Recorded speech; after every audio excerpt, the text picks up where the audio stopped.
Hello everyone, आज हम बात करेंगे कैंसर अवेयरनेस के बारे में। और कैंसर अवेयरनेस के लिए एक सबसे बड़ा रीज़न है सैनिटरी पैड नैपकिन्स, जिसकी वजह से फीमेल्स को बहुत ज़्यादा इश्यूज़ फेस करने पड़ते हैं। और नैपकिन्स का एक डेमोन्स्ट्रेशन हम करेंगे, जिसमें डेमोन्स्ट्रेशन के लिए एक मार्केट वाला ब्रांड और एक ब्रांड जिसके साथ हम एसोसिएटेड हैं, उस ब्रांड के साथ में हम कंपैरेटिव डेमोन्स्ट्रेशन करेंगे। कंपैरेटिव डेमोन्स्ट्रेशन के लिए हमें चाहिए होगा एक सिरिंज, एक मार्केट का कोई भी XYZ ब्रांड और एक वो ब्रांड जिसके साथ में हम आपको डेमोन्स्ट्रेशन करके दिखाएंगे कि किस तरीके से सिर्फ आप एक नैपकिन से ही गायनेकोलॉजिकल इश्यूज से बच सकते हैं। नैपकिन्स और सिरिंज के साथ में हमें 2 ट्रेस चाहिए होंगी और 2 ग्लासेस चाहिए, जिसमें पानी हम लेंगे क्योंकि उसकी एब्जॉर्प्शन कैपेसिटी चेक करेंगे।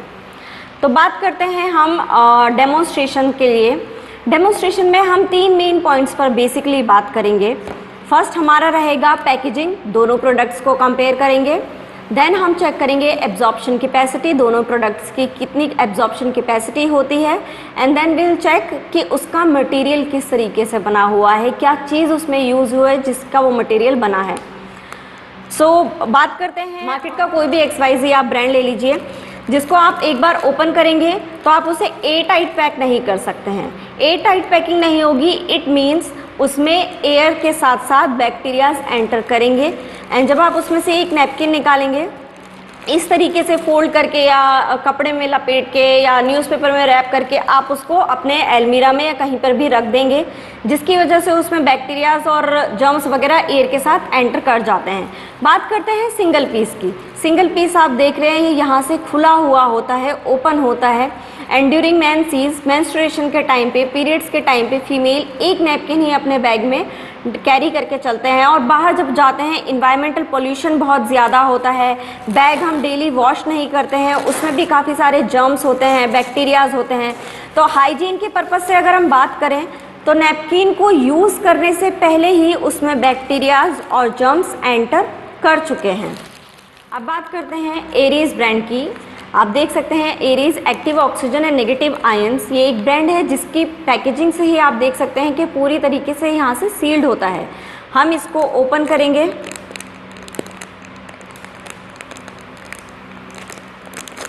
ओपन करने के बाद आप देखेंगे इसकी पैकेजिंग भी एल्यूमिनियम फॉइल से बनी हुई होती है, जिससे कि inside and outside temperature affect ना करे नैपकिन्स की क्वालिटी को।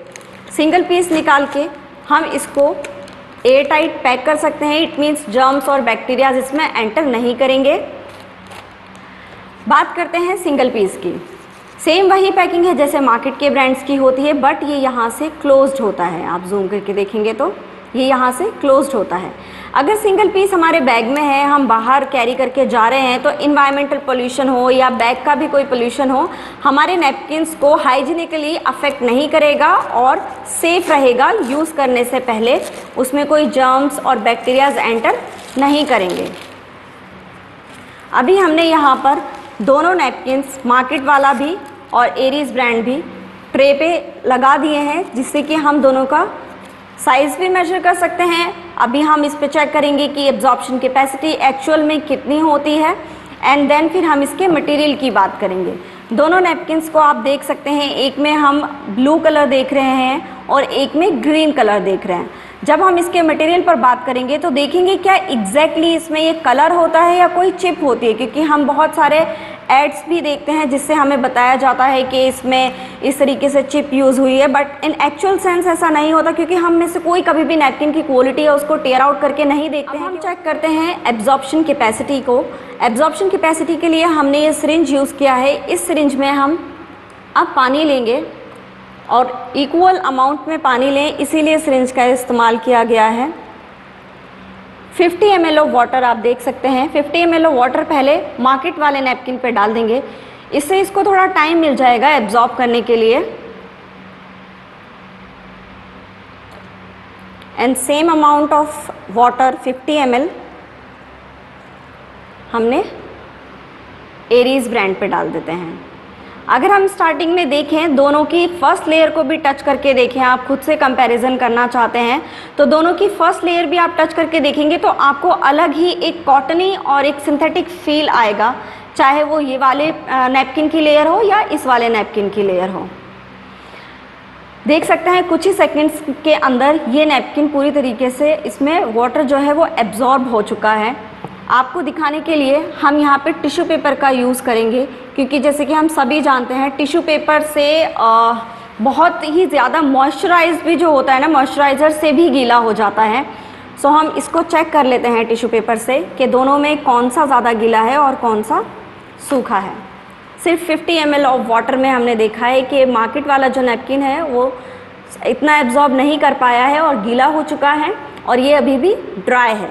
बट स्टिल हम इसमें थोड़ा और पानी ले लेते हैं, जिससे कि जो एक नॉर्मल एक्चुअल फ्लो रहता है फीमेल का 40 to 50 भी रहता है। काफ़ी सारी फीमेल्स को काफ़ी हैवी फ्लो होता है, तो दिन में 3-4 नैपकिन चेंज करने पड़ जाते हैं, तो इतना एब्जॉर्प्शन कैपेसिटी नहीं होता। इसकी वजह से नैपकिन बहुत सारे चेंज होते हैं, इसीलिए 50 ml ऑफ वाटर हमने अगेन लिया है और मार्केट वाले पर हमने पहले डाल दिया है। इसको थोड़ा और टाइम मिल जाएगा एब्जॉर्ब करने के लिए, क्योंकि एड्स तो हम बहुत फैसिनेटिंग भी देखते हैं कि अगर एक नैपकिन स्विमिंग पूल में गिर जाता है तो उसका पूरा पानी सूख जाता है, बट एक्चुअल सेंस में ऐसा नहीं होता। Same amount of 50 ml of water हमने ले लिया है और अभी एरीज ब्रांड पे डाल देते हैं।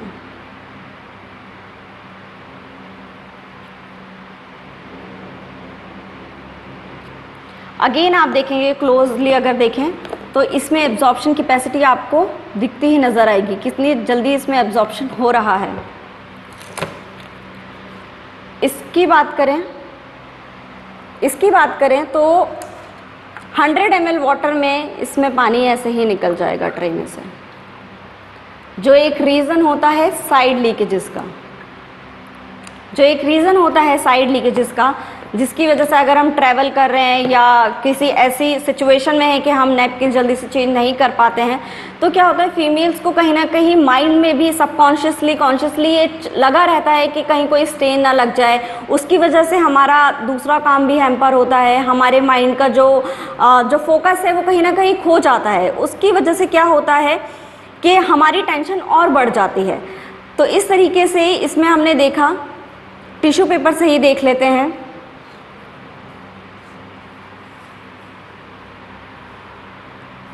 $100 ml ऑफ वाटर में इसका क्या हाल हुआ है और इसका क्या हाल हुआ है। इसमें से पानी ऐसे ही स्क्वीज़ भी हो जाएगा।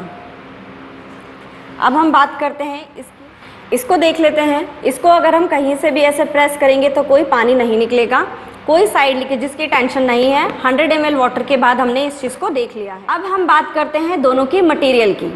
एब्जॉर्प्शन कैपेसिटी हमने चेक कर ली है, बात आती है मटेरियल की। मटेरियल के लिए हम देखते हैं नैपकिन की, मार्केट का जो नैपकिन है इसकी फर्स्ट लेयर।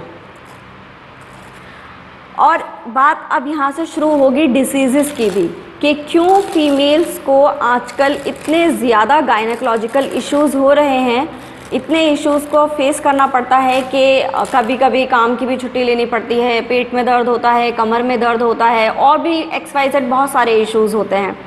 बात करते हैं फर्स्ट लेयर की। फर्स्ट लेयर आप देख रहे हैं जो कि पूरा प्लास्टिक का बना हुआ है, पूरा प्लास्टिक से बना हुआ है। अगर फर्स्ट लेयर ही प्लास्टिक है, हम इमेजिन भी नहीं कर सकते अगर हम प्लास्टिक के अंडरगारमेंट्स पहने या हमें चोट लगी है, हम डॉक्टर के पास गए, उसने हमें प्लास्टिक की पट्टी बांध दी है, हमारी चोट कभी हील नहीं हो पाएगी।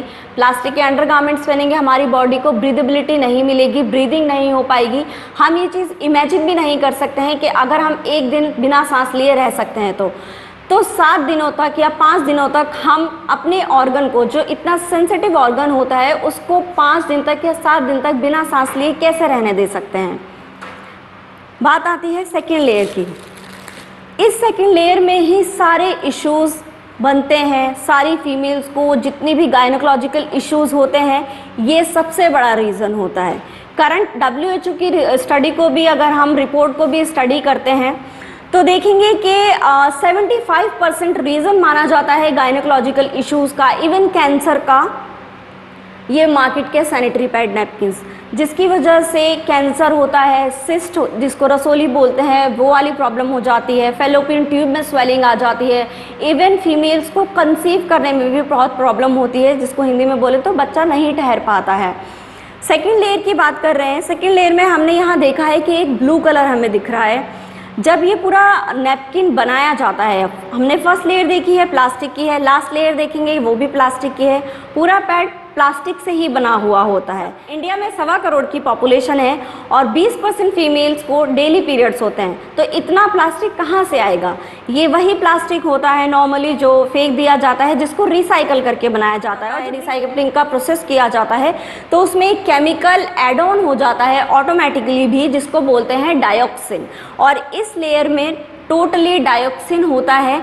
जब 3 से 4 घंटे 24 घंटे तक एक नैपकिन बॉडी के टच में रहेगा, सेंसिटिव ऑर्गन के टच में रहेगा, तो जब ब्लड के साथ में जर्म्स बैक्टीरिया इसके टच में आएंगे तो वो रिप्रोडक्शन करते हैं। जर्म्स बैक्टीरिया का रिप्रोडक्शन रहेगा, डार्क जगह रहेगी, गीली जगह रहेगी, ऑर्डर भी आती है, बदबू आती है, स्मेल आती है, जिसकी वजह से ये दोबारा से ही बॉडी में चीज़ बैक एंटर करती है। और जब बैक एंटर करता है तो कुछ अमाउंट ऑफ डाइऑक्सिन भी आपकी बॉडी में ही जाता है, जिसकी वजह से टाइम टू टाइम वो एक्यूमुलेट होता रहता है। तो आज नहीं तो कल आने वाले टाइम में प्रॉब्लम होनी ही होनी है, जो कि आजकल रेशियो बहुत ज़्यादा बढ़ गया है और सिजेरियन बर्थ बहुत ज़्यादा